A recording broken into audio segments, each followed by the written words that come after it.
Hello everyone! Samahan niyo akong mag-open ng album ko na bili ko to sa Korea when we were there nung Holy Week.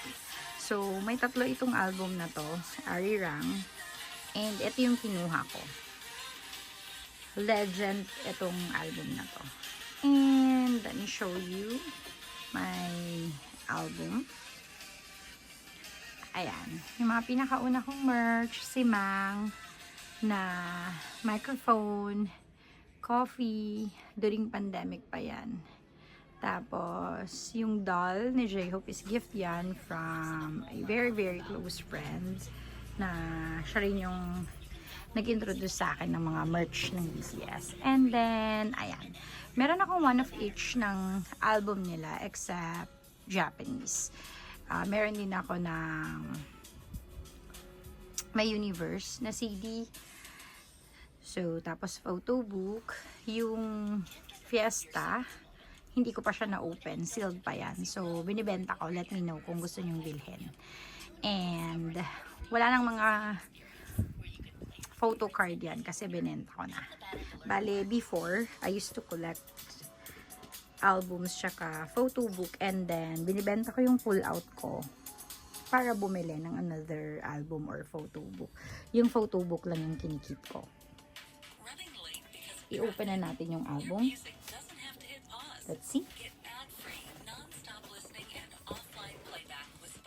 And so, ito yung kanta.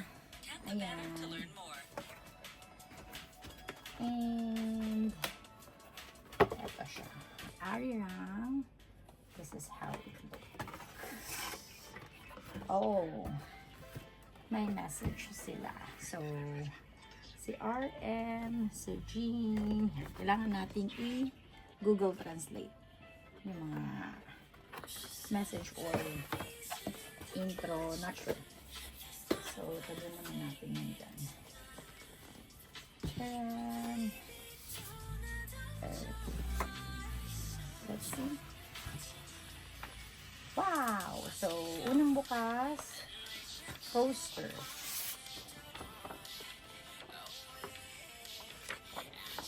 Ganda. Parang, sabi nung friend ko, meron din siya ng isang album nila, yung BTS Korea version ng Arirang. Is parang iba na yung publisher nila. Iba yung texture ng album and yung mga pictures dito sa Arirang compared sa mga album before. Eto. Yung mga ganyan. So, let's see. Ito ang picture. Meron pa pala akong nabilin. I mean, ito yung CD niya. Meron pa pala akong nabiling photo card, Arirang, na isang set. So, ipapakita ko sa ibang araw. Oh, may lyrics siya. Nice. And ito yung CD.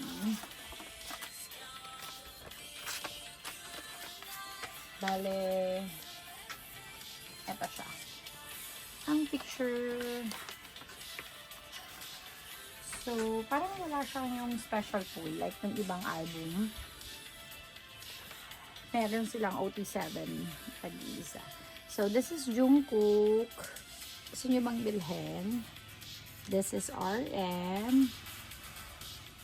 Si Seokjin.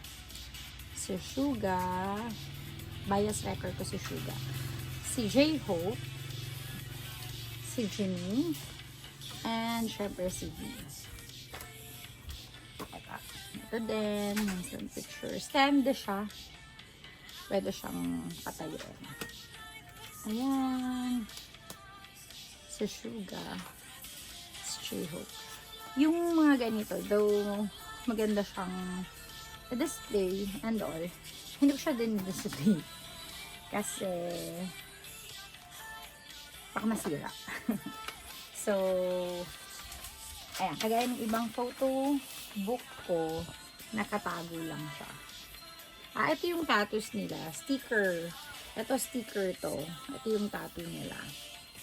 Kasi yung kanta nila. Ito. Itong Living Legend. Ito tong album na to. Sticker.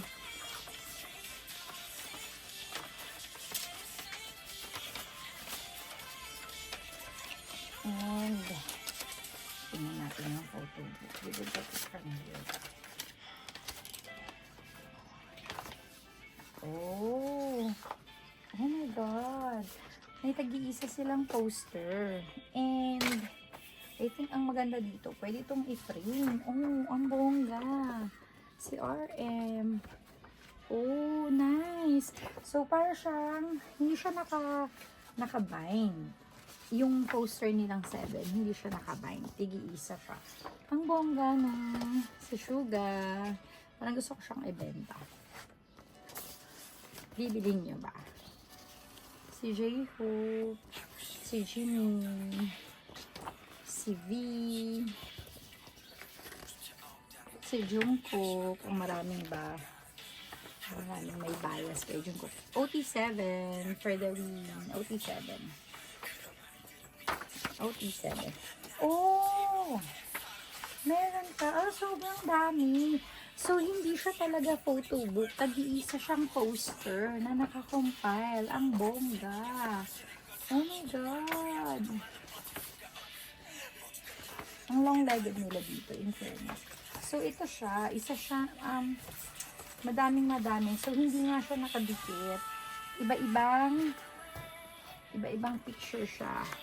Look at that. Oh my God. Ang cute. Ito. So, ayan. So, itong legend pala. Ngayon ko lang kasi ito binuksan since nung dumating kami. Nung April 3. So, 1 month na ngayon. 1 month ago na. Ngayon ko lang siya inurirat talaga. So, ayun. Ito yung itsura niya. Para siyang nakabind, pero hindi. Pwede mo siyang tigiisa. Oh my God. Pwede mo siyang tigiisa. Nice. Pwede mo siyang idikit. Oh. Ang bongga.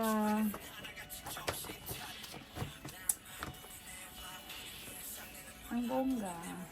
So, ayan. Balik na natin.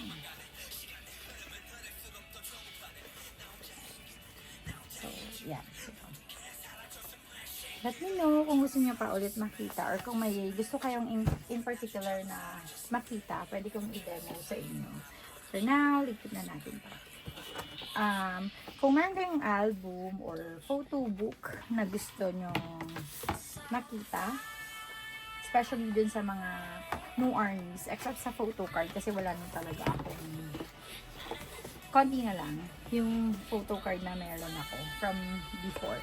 Nag-start pala akong maging army 2002. Yeah, during pandemic. 2000, sorry, hindi 2002, 2020, during pandemic. Tapos na-introduce ako ng friend ko sa mga merch, sa mga app, kung saan pwedeng bumili ng merch and all. And nagpatato ako. So, ang bias ko ay si J-Hope. Si RM muna, and then naging si J-Hope, and then bias record ko si Suga, pero OT7 ako talaga. Let me know kung meron kayong gustong i-feature natin. Pwede tayong mag-check. Baka meron kayong gustong album or photo book na tingnan or pakinggan. Meron din akong DVD player ng mga CD sa baba. Pwede kong i-play. Let me know. Until next time, see you!